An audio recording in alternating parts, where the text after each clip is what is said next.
저는 쇼츠에서 이어져요. 난방 관련 임대차 문제를 해결하는 조정의 기법도 여러 가지가 있을 거예요. 물론 난방 문제에만 국한되는 것은 아니고요. 즉시 계약을 해지하는 방법도 있지만 차임 즉 월세를 내리는 방법, 계약 기간을 단축하는 방법, 수리 기간을 정하고 그 기간 이내에 수리를 완료하도록 하는 방법, 임대인과 임차인이 수리비를 분담하는 방법 등 다양한 조정 방안이 있을 수 있겠어요. 난방 문제는 주로 겨울철에 국한되어 발생하고 추운 시기가 지나가고 나면 분쟁 해결의 의미가 퇴색되는 만큼 최대한 신속하게 해결하는 것에 주안점을 두고 있어요. 임대와 임차의 뜻은 아시지요? 임대는 빌려주다, 임차는 빌리다. 따라서 임대인은 빌려준 사람, 임차인은 빌린 사람. 임대차는 유상으로 빌려주는 것, 사용대차는 공짜로 빌려주는 것. 보일러가 고장나서 엄청 추우면 어떻게 해야 따뜻해질까요? 제가 원주에서 근무할 때 새 얻은 집에서 보일러가 망가진 일이 있었어요. 그때 보일러 기사가 왔었는데 보일러가 고장났을 때 따뜻하게 하기 위해서 물을 끓이더라고요. 물을 끓이면 거기서 발생하는 열이 상당하고 따라서 온도도 올라간다고 해요. 그리고 증기도 나오니 가습 효과도 있겠지요. 가습기는 초음파, 기화식, 가열식 가습기가 있는데 가열식 가습기는 실제 물을 끓이는 방식이에요. 그래서 온도도 따뜻해지고요.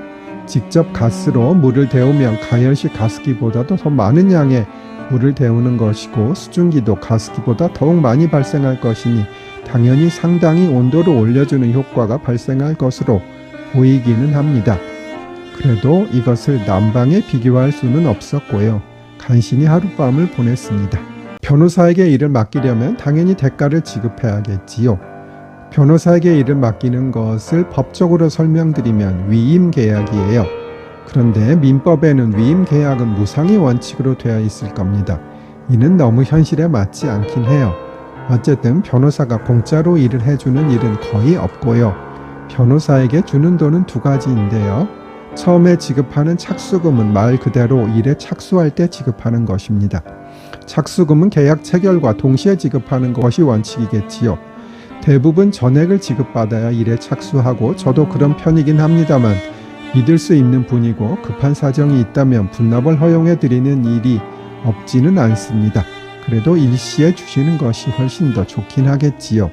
보통 변호사 사무실에서 카드 결제를 좋아하지는 않고 카드 결제 단말기가 없는 사무실도 상당히 있는 것으로 알고 있습니다.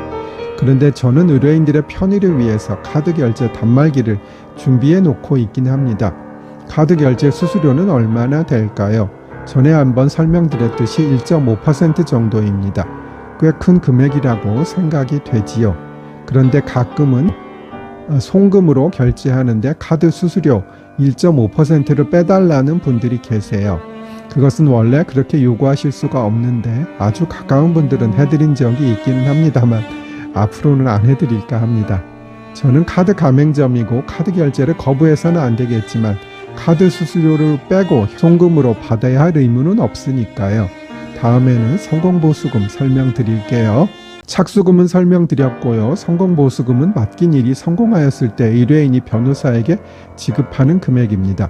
성공의 조건을 어떻게 정하느냐, 성공보수의 금액을 어떻게 정하느냐는 변호사와 의뢰인이 상의해서 정하는 것이겠지요. 물론 어느 정도 정형화된 것은 있겠고요. 여러 가지 소송이 있겠지만 제일 많은 것은 돈을 달라는 것이고요. 돈을 달라는 것이 법원에 의해서 받아들여질 경우 그 돈의 몇 %로 정하는 경우가 많습니다. 과거에는 큰 금액이라도 10% 정도로 정하는 일이 많았어요. 예를 들면 10억 원을 받으면 성공보수금은 1억 원이 되고요. 1억 원을 받으면 성공보수금은 1,000만 원이 되겠지요. 그런데 지금은 변호사가 많아져서 10억 원 승소에 1억 원 성공보수금을 받기는 조금은 어렵겠지요.